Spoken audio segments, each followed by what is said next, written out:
The Pablo Sandoval era in Boston is mercifully over. Remember when San Francisco Giants fans were lamenting his departure? Well, yeah, let's talk about that. What up, sports fans? I'm Paulo Camacho, and you're watching the Macho Sports Report.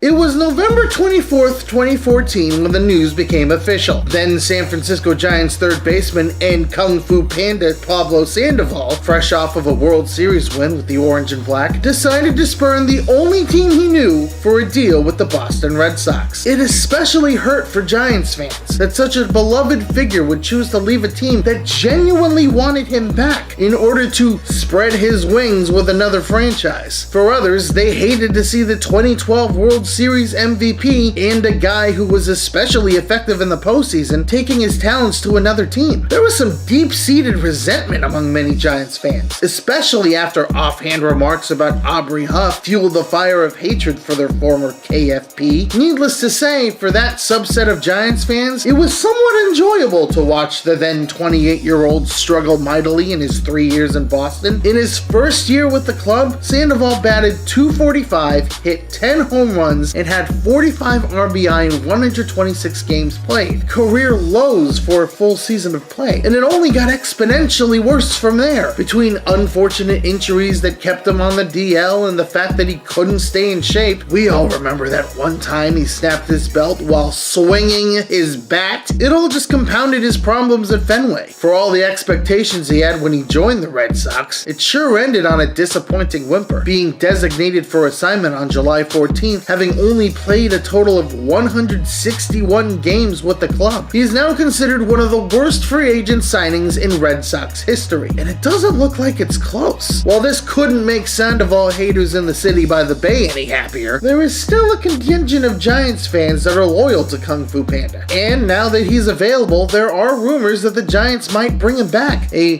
forgive and forget signing, if you will, on a minimum minor league deal. After all, the team is wallowing in last place in the National League, and taking a flyer on anyone isn't out of the question. As for his terrible conditioning habits, leave it to the guys who made sure he stayed in shape when it mattered most, the conditioning team in San Francisco. And maybe he once again reaches the form he had 3 years ago. The counter argument is pretty straightforward. Giants fans don't want a branded traitor that has been a shell of himself since he left the first time. But who knows? Maybe his second time around with San Francisco is just what Sandoval needs to find his mojo again, and could help the Giants find their championship swagger in the process. That is, if he works out in the long term. But that's just me waxing poetic. What do you think, Giants fans? Would you want to see Pablo Sandoval back in orange and black? And what do you think Panda has left in the tank? Leave your responses in the comment section below. I'm Paulo Camacho, and you've been watching the Macho Sports Report. Peace out, sports fans!